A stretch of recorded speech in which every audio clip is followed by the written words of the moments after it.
The sun was shining that afternoon when 9-year-old Emily Carter walked beside her mother through the parking lot of Maple Grove grocery store.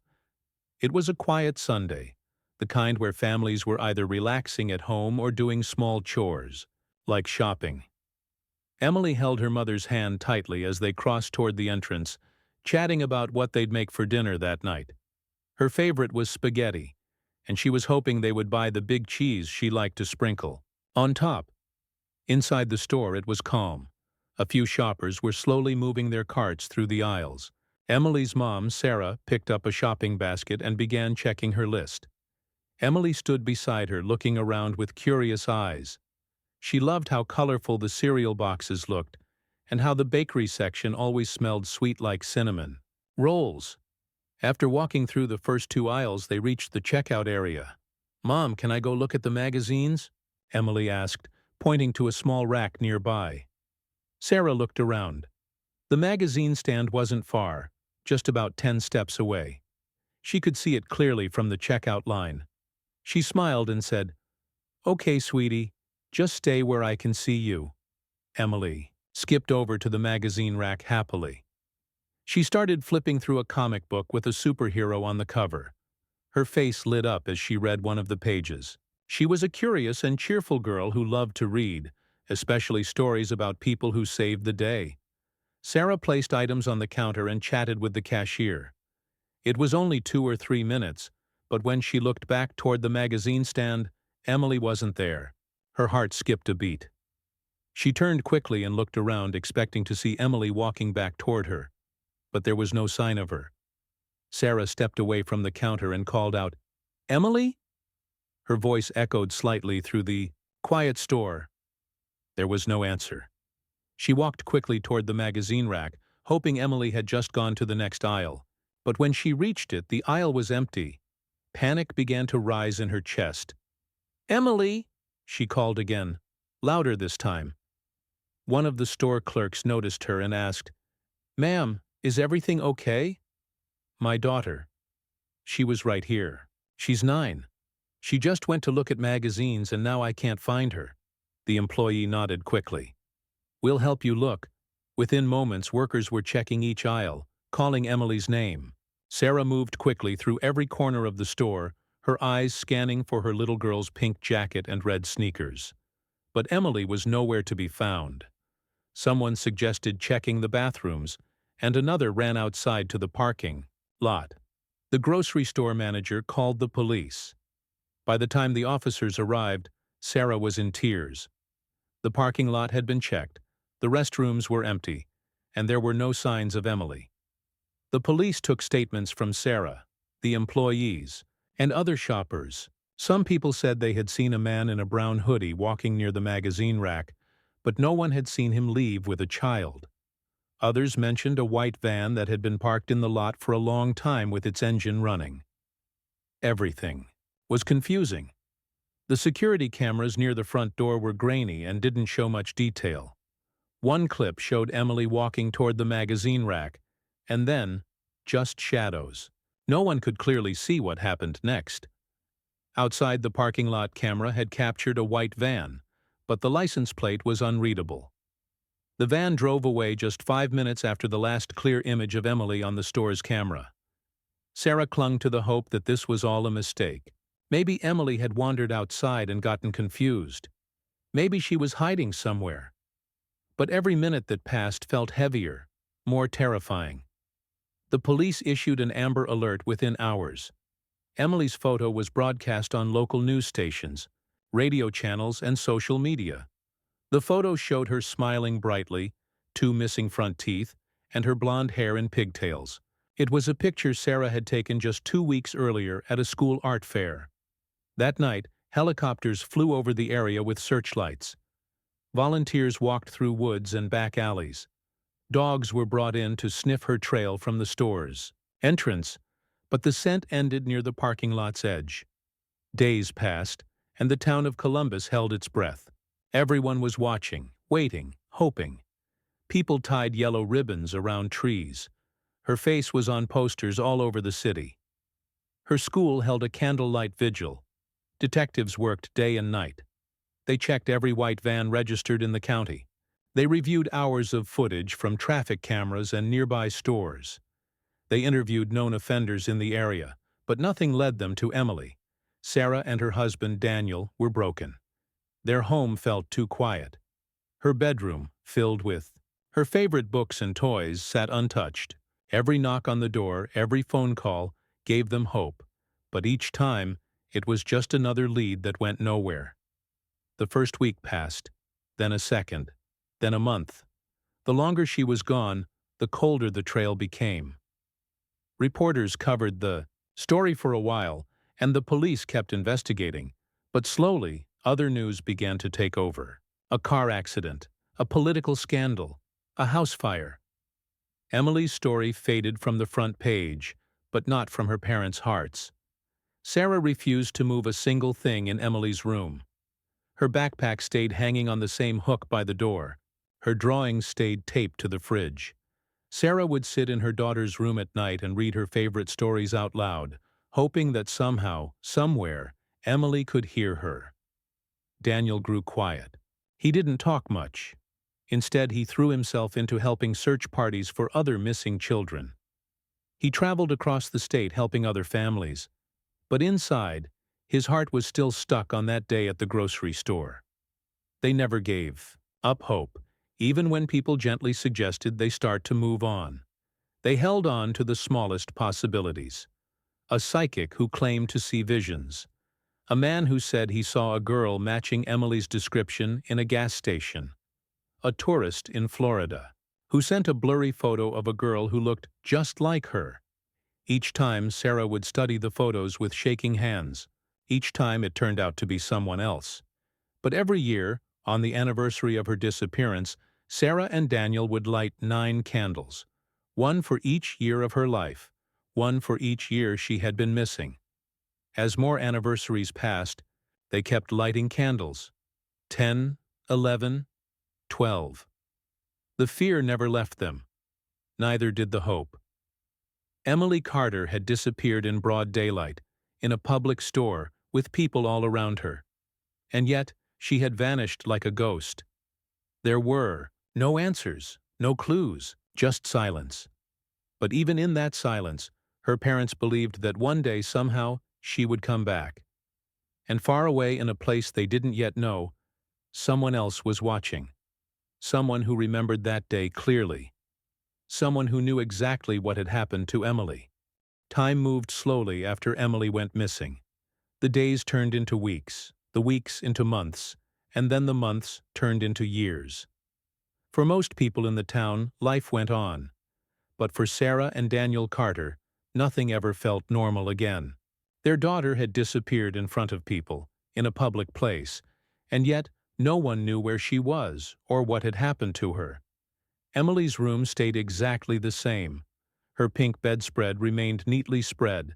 The stuffed bear she called Mr. Buttons sat on the pillow, and her drawings, flowers, houses, and happy stick figures were still taped to the bedroom walls. Sarah would often sit in that room, holding Emily's clothes close, smelling them, crying quietly. She couldn't let go, not even a little. To her, letting go meant accepting that Emily might not come back, and that was something she could never do.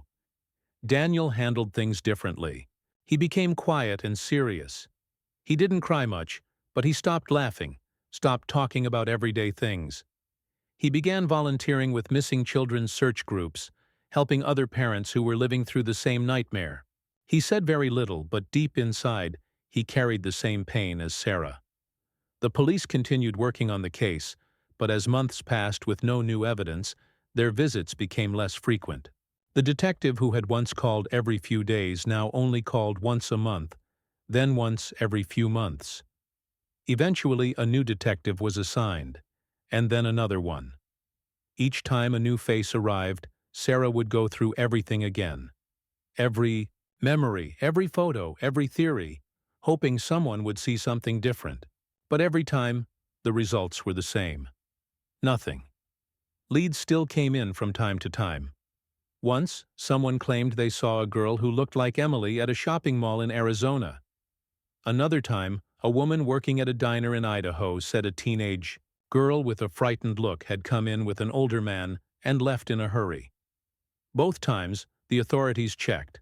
Sarah and Daniel waited by the phone, barely breathing, as the FBI followed up. But both tips ended with apologies. The girl in Arizona was someone else. The teenager in Idaho had been found. Also not Emily. Each time, Sarah's heart broke a little more. But somehow she kept hoping. The hardest part wasn't just the pain. It was the silence. The not knowing. It was waking up every morning and wondering where Emily was. Was she safe? Was she scared? Did she think her parents had stopped looking for her? Did she even remember them? These questions followed Sarah like shadows every day, every year. On the anniversary of Emily's disappearance, the Carters held a small vigil at the park. Friends and neighbors would gather with candles, holding pictures of Emily, praying for her return. People who had never even met her would come to show support. Some would bring flowers, others would bring notes with kind words. And every time, Sarah would thank them through tears. Sometimes reporters would show up, especially during the first few anniversaries. The story of the missing grocery store girl had made the news across several states. Sarah appeared on television shows and podcasts pleading for help. Daniel avoided the spotlight but stood silently by his wife's side, holding her hand. After 3 years, the media attention faded. New stories came, and the world moved on. But Sarah and Daniel couldn't move on. Not without answers. Sarah tried joining support groups for parents of missing children. It helped a little to talk to people who understood her pain. But no matter what anyone said, the hole inside her chest didn't shrink. She tried therapy. Some days were better than others, but the nightmares never stopped. She would dream that Emily was calling out from somewhere far away, her voice echoing, "Mommy, I'm here!" But no matter how fast Sarah ran in the dream, she never reached her. She would always wake up crying. Daniel's dreams were different. In his mind, he saw the white van driving away over and over again. Sometimes he imagined he could catch it. Sometimes he imagined chasing down the man in the brown hoodie. But each time, the ending was the same. He always woke up feeling helpless. After 4 years, even the few remaining leads became cold. The police department assigned Emily's case to a special cold case team. But Sarah didn't like that word, cold. To her, Emily's case was still warm. Her daughter was out there, somewhere. She had to be. At night, Sarah would sit by her window and whisper Emily's name like a prayer. She believed that somehow the wind would carry her voice to wherever Emily was. Their family had changed in many ways. Birthdays and holidays were the hardest. Every Christmas, they left a stocking for Emily by the fireplace. Every birthday, Sarah would buy a small gift and place it in her room. She imagined what Emily would look like now. Taller, older, maybe wearing glasses. Would she still love books? Would she still laugh at the same silly jokes? They kept a digital folder on their computer with photos, news clippings, and age-progressed images that artists had created, showing what Emily might look like at age 10, 11, 12, 13. Sarah memorized every detail of those drawings. She stared at them until her eyes hurt. Sometimes she would print out copies and drive to nearby towns, placing them on notice boards, shop windows, and gas stations. One day, a small newspaper ran an article about another missing child found after 6 years. That story gave Sarah hope again. She clipped the article and kept it on her fridge, reading it whenever the darkness felt too heavy. Daniel still volunteered. He traveled to conferences and events that raised awareness about child abduction. He met other parents who were still waiting, just like him. They became a sort of second family. They shared each other's grief and courage. Every now and then, someone would say something hurtful without meaning to. A neighbor once said, "You're so strong, I don't know how you keep going." But Sarah didn't feel strong. She felt shattered. Another time, someone said, "You need to move on. It's been years." But how do you move on from your own child? Even people who cared sometimes didn't understand. So Sarah stopped talking much about Emily to anyone except Daniel. They lived in quiet pain, but their hope stayed alive like a candle that refused to go out. One afternoon, while walking through a grocery store, the same kind where Emily had vanished, Sarah saw a little girl who looked just like her daughter from behind. Blonde hair, red jacket, skipping down the aisle. Her heart jumped. She followed the girl, but when the child turned around, it wasn't Emily. Just another little girl with a different smile. That kind of moment happened more than once. It was a kind of torture. Always wondering, always watching, always hoping. But, even with all that pain, Sarah and Daniel refused to stop believing. They kept Emily's name in the news whenever they could. They joined online groups that shared information about missing children. They raised money for a foundation in her name that helped fund searches for other kids. And then, as the 5th year approached, something strange happened. It was the middle of February. Cold wind blew through the trees, and snow covered the ground. Sarah was sitting in Emily's room, reading a book out loud like she always did, when the phone rang. She almost didn't answer, but something told her to pick it up. It was a local detective. His voice was calm but serious. He told her that the FBI had just contacted him. A gas station clerk in another state had reported something unusual on their CCTV footage. A teenage girl had looked straight into the camera and whispered something before being pulled away by a man. They were enhancing the footage, but they thought, just maybe, it could be Emily. Sarah dropped the phone. Her heart raced like it hadn't in years. Could it be true? After all this time? Daniel picked up the phone and finished the call, then turned to his wife with eyes wide open, filled with something she hadn't seen in a long time. Hope. Neither of them slept that night. They didn't know yet what the footage would show. They didn't know if the girl was really their Emily. But for the first time in 5 years, there was a sign, a whisper through the silence. And Sarah prayed with all her heart that this time, the answer wouldn't break them again. The next morning, Sarah sat on the edge of her bed, her hands trembling as she waited for the call. Daniel had already dressed and was pacing around the room, unable to sit still. Neither of them had slept properly. How could they? After 5 long years of silence, someone had finally seen something that might lead them back to Emily. At exactly 8:45 a.m. the phone rang. Sarah grabbed it before the second ring. On the other end was Agent Walker from the FBI. His voice was calm but serious, the kind of voice that held both control and caution. He said they had received clearer footage from the gas station and he was sending it over to the local station immediately. Sarah's heart raced. "Do you think it's her?" she asked. "We can't say for sure yet," the agent replied gently. "But there's something strange." The girl looked directly into the camera. It's like she wanted someone to see her. Daniel took the phone and asked where the gas station was. It was in a small town 3 states away, near the border. A clerk had noticed the girl when she came in late at night with a man who looked nervous and jumpy. The girl was wearing oversized clothes and kept her head down, but for a few seconds she had turned toward the camera and whispered something.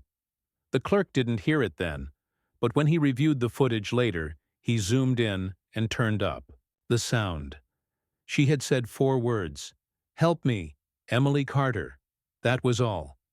The video was grainy, but the girl's eyes, they looked familiar. Wide, scared, and blue. The same eyes from the photos Sarah still kept by her bed.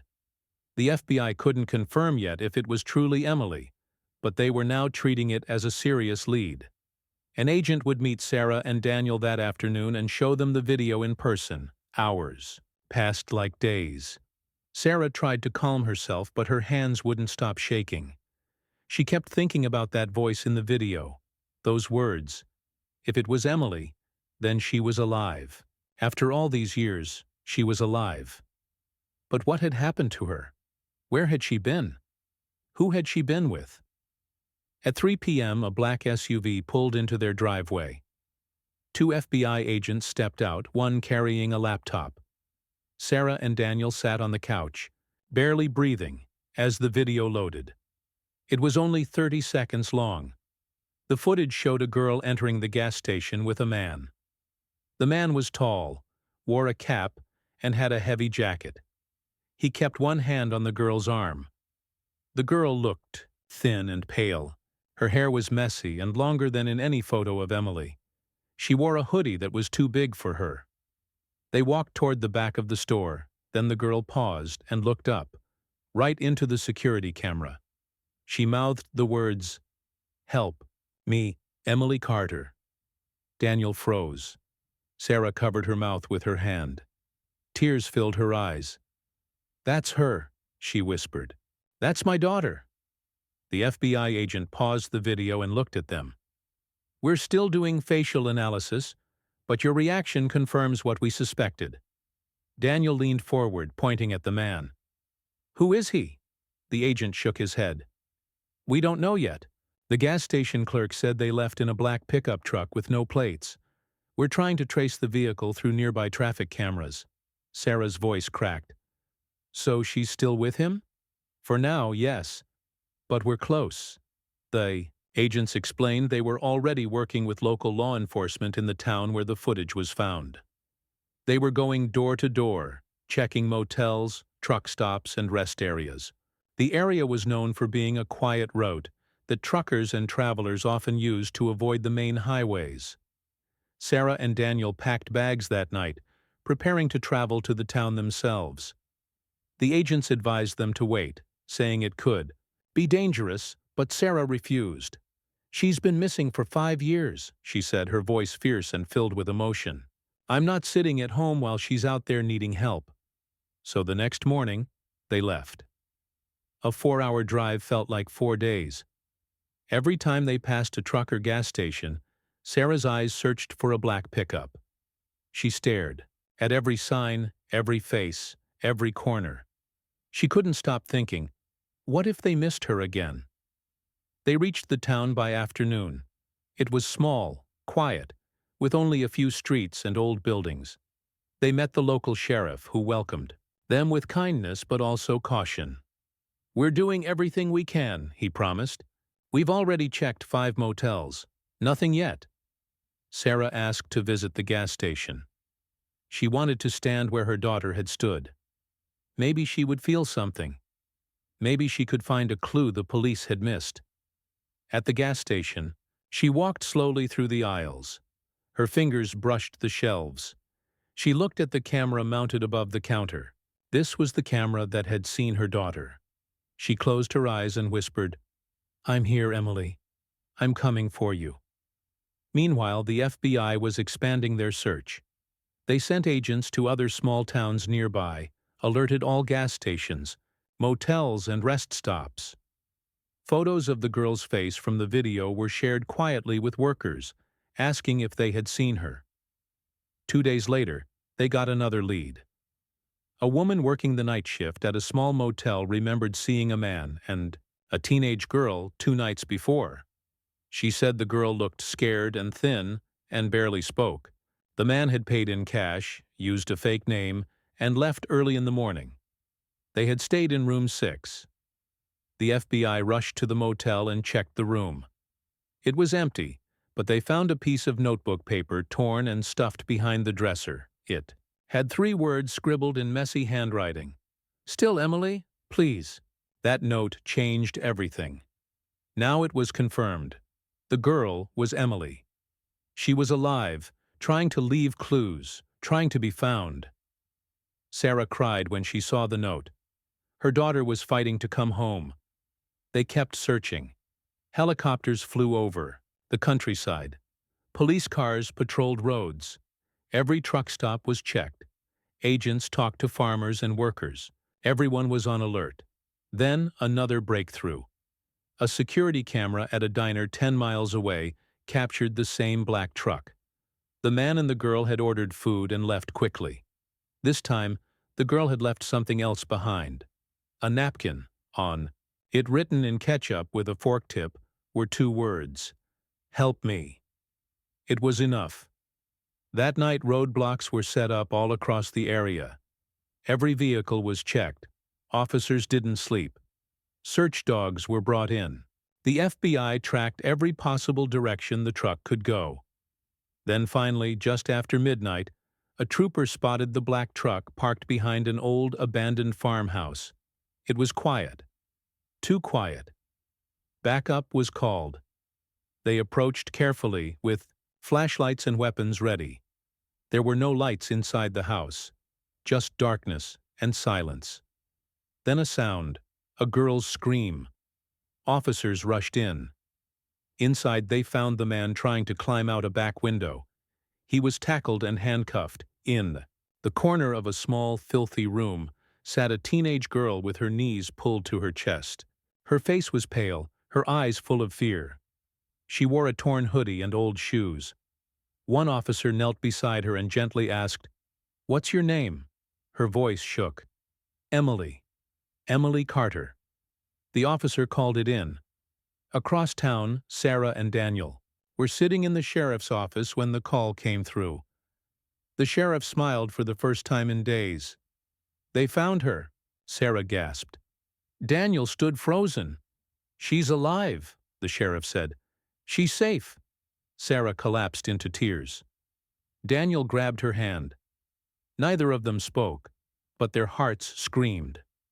An hour later, they arrived at the hospital where Emily had been taken for checks. She was sitting in a quiet room, covered in a blanket, surrounded by nurses and agents. Sarah rushed in first. The moment their eyes met, Emily whispered, "Mom?" Sarah ran to her and wrapped her in the tightest hug. Emily cried into her shoulder, holding on like she never wanted to let go again. Daniel followed, tears running down his face. He bent down and hugged them both. They were together again, after 5 long, painful years. Their family was whole. Emily was safe, but her story was just beginning. When Emily finally returned to her parents, it felt like a miracle. For Sarah and Daniel, it was like a dream they had prayed for every day and night. And now it had come true. But Emily's homecoming was not simple.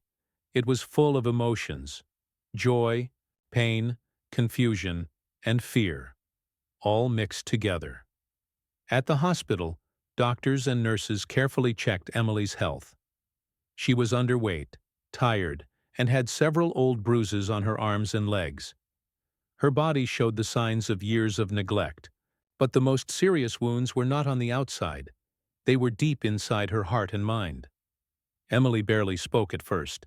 She held Sarah's hand tightly and didn't want to be alone, even for a second. Daniel sat on the edge of the hospital bed, gently brushing Emily's hair with his fingers, tears in his eyes. They both wanted to ask so many questions. Where had she been? What had happened to her? Who was the man who took her? But they didn't want to scare her. They just held her and told her again and again, "You're safe now. We're here. We love you." A child psychologist was brought in to help Emily slowly talk about her experience. The sessions were private, soft, and gentle. Emily was scared.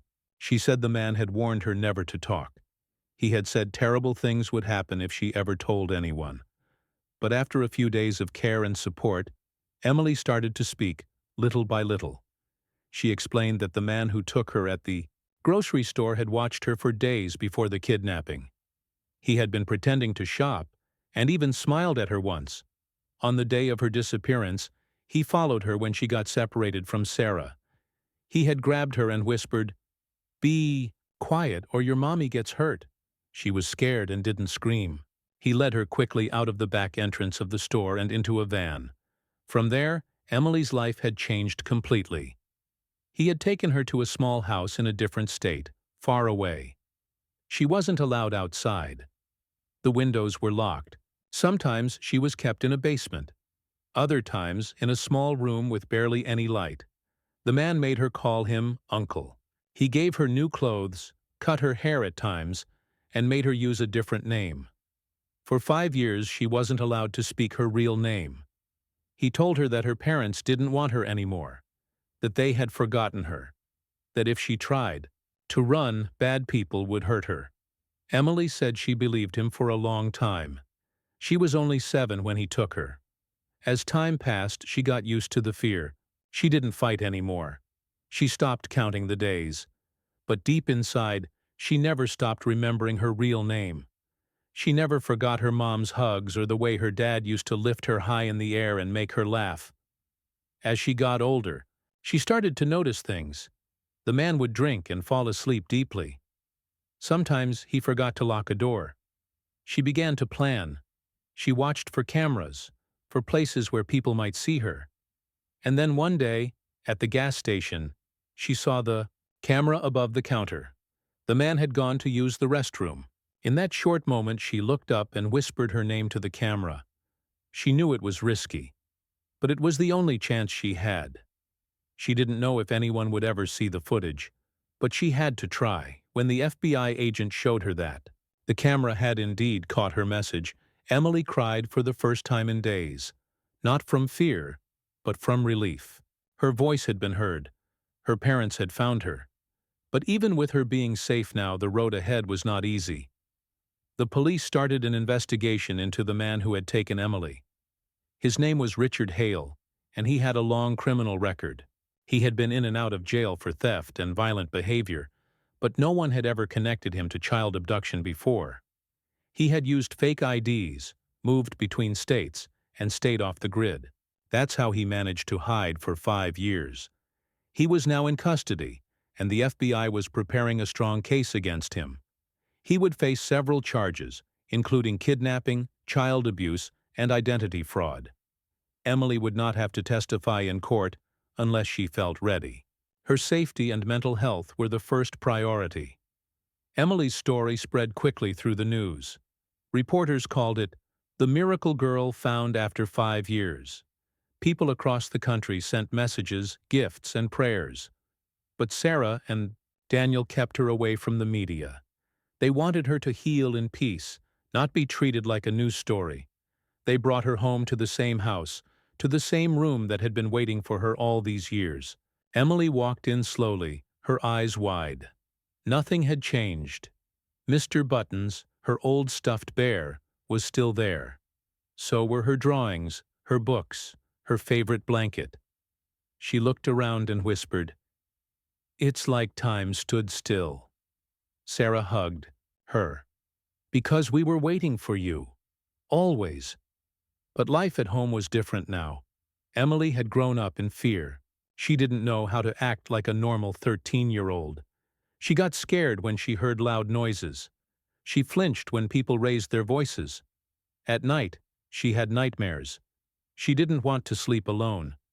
Sarah stayed by her side every night, holding her hand until she fell asleep. Daniel put up cameras and lights around the house to help her feel safe. They told her again and again that she was home, that no one would hurt her again. Emily slowly returned to things she once loved. She began drawing again, this time pictures of trees, sunshine, and families holding hands. She started reading books, especially stories about brave girls. She even started helping Sarah bake cookies again, like they used to do when she was little. But there were hard days too. One morning, Sarah found Emily sitting in the bathtub, fully dressed, hugging her knees. She said she felt dirty inside and didn't know how to be a normal girl anymore. Sarah cried and held her tight. "You're not dirty, sweetheart. You're strong. You survived." The therapist helped Emily work through her fears, step by step. She taught her breathing exercises, helped her talk about the memories, and reminded her that the past did not define her future. Daniel also found it hard to adjust. He had missed 5 years of his daughter's life. He didn't know how to talk to her sometimes. He tried to fix everything, to protect her, to make her smile. But some days, Emily just needed space, and that broke his heart. But he learned to be patient. He started taking her on short walks in the park, just like they used to do. At first, Emily hesitated. She kept looking around, nervous. But slowly she began to trust the outside world again. She held his hand tightly and walked quietly beside him. Every day was a small step forward. The community around them offered support. People left notes of kindness at their door. Emily's old school sent books and art supplies. A group of girls, her age, sent her friendship bracelets and letters saying, "You are not alone." Emily smiled when she read them. A few weeks later, Sarah sat with Emily and showed her the video from the news, the one where they held a candlelight vigil every year for her. Emily watched people holding her picture, lighting candles, saying, "Her name." Her eyes filled with tears. "They didn't forget me," she whispered. "Never," Sarah replied. And then something beautiful happened.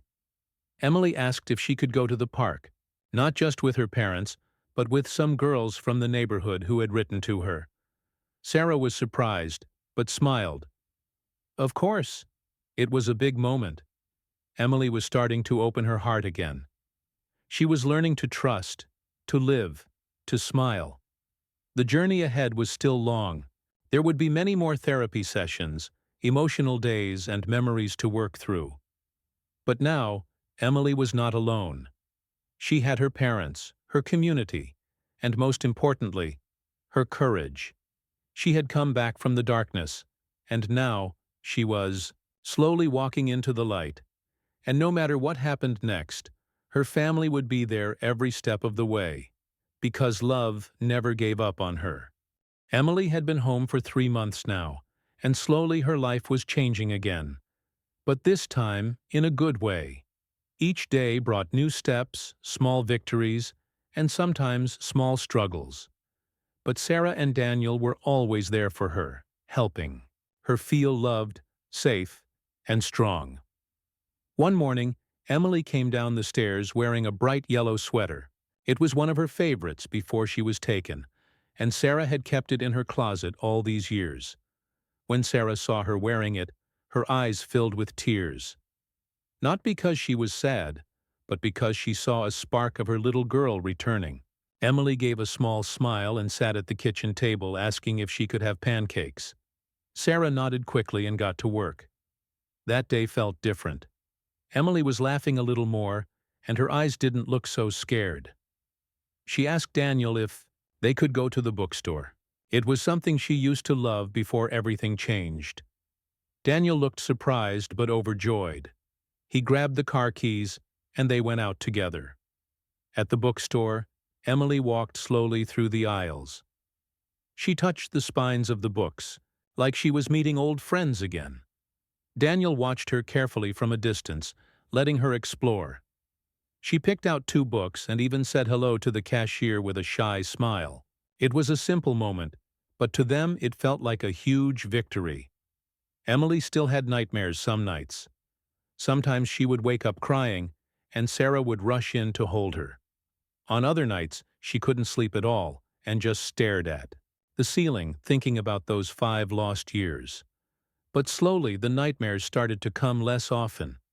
With therapy and support, she began to talk more about what happened.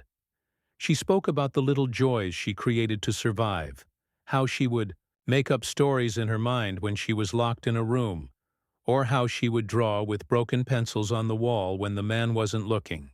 She told her therapist about the tiny hopes she kept alive, like the memory of her mom's voice or the sound of her dad's laughter. Those memories kept her going, even in the darkest times. Sarah and Daniel continued going to therapy sessions with her. They wanted to learn how to support her better, how to be patient when she felt anxious, and how to listen without pressuring her. It wasn't always easy. Sometimes Daniel felt helpless. Sometimes Sarah cried in private, wishing she could erase all the pain her daughter had been through. But they were learning, growing, and healing together. Then one day, a letter arrived in the mail. It was from a woman in another state who had also survived being taken as a child. She had seen Emily's story on the news and wanted to write her a personal message. The letter was kind, filled with hope, and full of understanding. Emily read it again and again. She asked if she could write back. That letter was the start of something new. Emily began writing letters to other survivors. She didn't share every detail of her own pain, but she shared strength. She told them they weren't alone, that it's okay to be scared, that healing takes time, but it is possible. She found comfort in helping others. It gave her purpose. Sarah watched her daughter change. She was still healing, but now she was also helping others heal. Then the FBI called with news. The trial for the man who took Emily was set to begin. He was facing many charges, and the evidence was strong. They didn't need Emily to testify, but they asked if she wanted to attend the first day of court. Emily went quiet. For a moment the fear returned to her face. She said, "I don't want to see him, but I do want him to see me." Sarah and Daniel were unsure, but they promised to support whatever choice Emily made. After thinking for a few days, she said yes. She wanted to go. The courtroom was large and cold. Reporters were kept outside. Emily walked in holding her mother's hand. She wore a blue dress and a small necklace with a butterfly charm, something her therapist had given her to remind her of change and freedom. When the man was brought in, he looked older and thinner. He kept his head down, not meeting anyone's eyes. Emily sat quietly, her hands shaking. But when he looked toward her, she stared straight at him. She didn't cry. She didn't speak. She just looked at him, strong, brave, and silent. It was more powerful than any words. The trial went on for days, but Emily didn't attend again. She said she had seen what she needed to see. The man was found guilty on all charges. He would spend the rest of his life in prison. There would be no parole, no chance to ever hurt another child. When the verdict came, Emily didn't cheer. She didn't cry. She simply looked out the window of her room and whispered, "It's over." But she knew her healing was still going. One afternoon, Emily sat at the dining table and told her parents something that made their hearts stop. "I want to go back to the grocery store," she said. Sarah looked shocked. "Are you sure?"